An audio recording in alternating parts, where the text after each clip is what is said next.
Well, I'm kind of out in a little secret garden here at Heirloom Roses with Cheryl, and this was a test garden, and we've never been out here before, but you brought us out here because this time of year, so many roses have some amazing hips to them, and you picked some out here, so let's just jump in and start talking about them. Well, the rose hip is left on the plant. This is actually where the seeds form, and we often don't deadhead our roses. We like to leave the hip display on them. So we don't do an extensive amount of pruning at this time of the year. It's not that we don't recommend it. It won't harm your rose if you do, unless, of course, you prune a once bloomer. Yeah. That would not be the proper thing to do at this time of the year. But if you like the hip display that can be used in wreaths, ornaments, home decoration, but the birds love them. Yeah. So it's a good thing that we leave the hips on. Well, I think so many people that love roses, because I do, and I think that we get into that habit of pruning.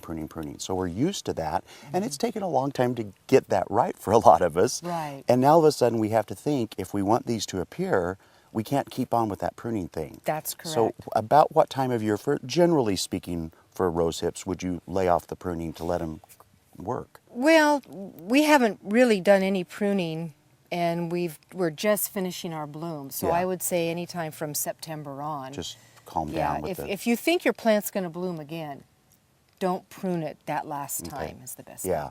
Now, there is a variety here that it really is kind of mind-boggling. There's so many colors and shapes. Is it a specific type of rose only, or do most roses do their hips? What's up with that one? Not all roses set hips. These are from an older rose. I apologize, I don't remember the name of it. And then we have some hips here from a species rose. And of course, that's where you get the really unusual, elongated, very interesting formed hips. But most roses form hips, but not all. And they really are edible, because we did eat some out here a little bit ago. So a lot of them are edible, and you can do all kinds of things with them. And that's on the eating end of it, but they're also great for decorations at this time of year. They are. And people use them for rose hip jam and jellies. Some of them taste like an apple. Some think they taste like a tomato.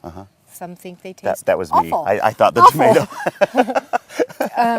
But you just want to make sure that you're not using eating a hip where there's been pesticides. Yeah, so if you have been spraying through the season, you want to be aware of that. Right. And is there anything that you necessarily need to do that you're aware of to dry them if you want to use them indoors or on wreaths and stuff? No, many of these remain very, very firm and hard. The rugosa hips that we tried, they get rather mushy.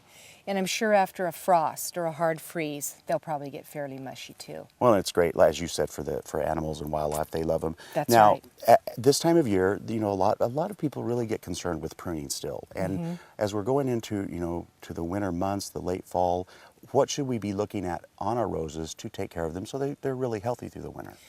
Of course, I always like to remove anything that is obviously diseased. Sure. Why let it go through the winter with disease problem? But mostly what we would do is prune for height. If you have something that's just a long, rangy cane that isn't going to need to be there next year. And it's not a climber. And it's not a climber or a once bloomer. That can definitely be removed. Sure. You're not going to harm the rose at all. Well, and I would always send people out here, but there's some changes happening here at Heirloom Roses. What is that? So there are. This is the first year that we've ever had to close the sales cottage. We have had it closed on Sundays for the last several years, but we made a pretty hard decision this year, and we're going to be closed November, December, and January in the sales cottage. We'll still be on answering the phone. Sure. We'll still and be I'm sure that if I forget, because I forget things, if I were to forget and came out here, there would still be someone to help me out. We have our eagle eyes, and we watch really closely. So if we see somebody that does come out, certainly we won't turn them away. We'll be here to help. Well, I've known this lovely group of people for a long time, and they are all very helpful, all of them. So if you have any questions about rose planting, rose buying, what type of rose, the hips, anything at all, be sure to go to gardentime.tv. We'll click you over to their website. Thank you so much, dear. You're welcome. Thank you.